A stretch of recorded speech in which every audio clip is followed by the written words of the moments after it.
If I were to list all the great things about chocolate cake, we'd be here all night. Plus, Ben's got to be at the bingo hall at 8, haven't you, mate? So instead, we're going to take all of your great suggestions and cook up an absolute blinder. For the best chocolate cake ever, you need to cream together butter, golden caster sugar, then when it's light and fluffy, crack in 4 eggs. Meanwhile, I'm going to melt some chocolate in a microwave.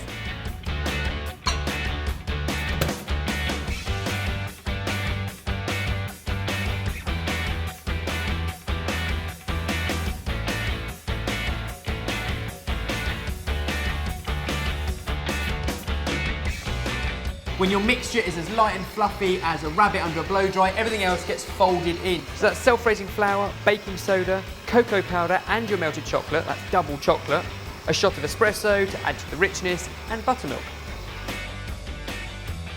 You guys suggested buttermilk because the acidity from it reacts with the bicarbonate of soda, so that when you split your mix into 2 baking tins, put them in the oven at 180 degrees for 30 minutes, it comes out really lovely and fluffy.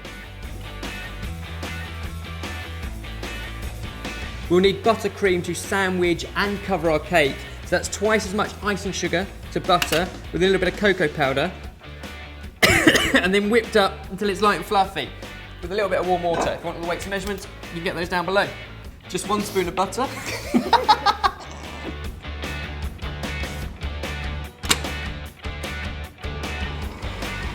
Now we're going to make an amazing sugar syrup. Heat the caster sugar and water required for the sugar syrup so that it bubbles for 2 minutes in a saucepan. Then take it off the heat and stir in the coffee liqueur. Leave to cool and transfer into a bottle or something easy to pour. With both chocolate sponges cooled, tip them out and cut them in half horizontally.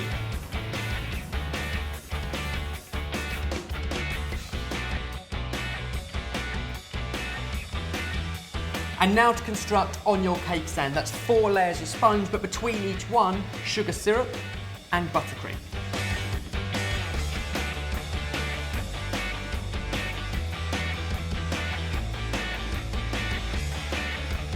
Next, to hide all the imperfections, we're going to give the whole thing 1 coating of buttercream.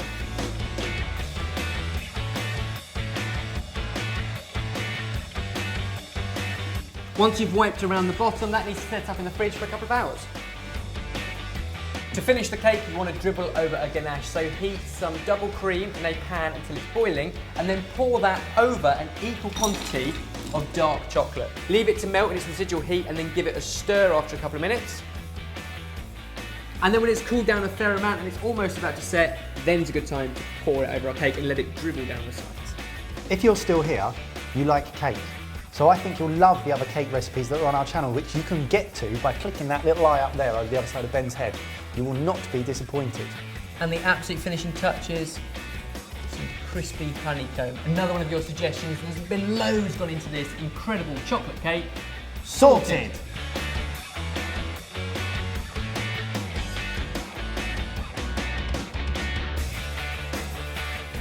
Oh, It's a winning combination.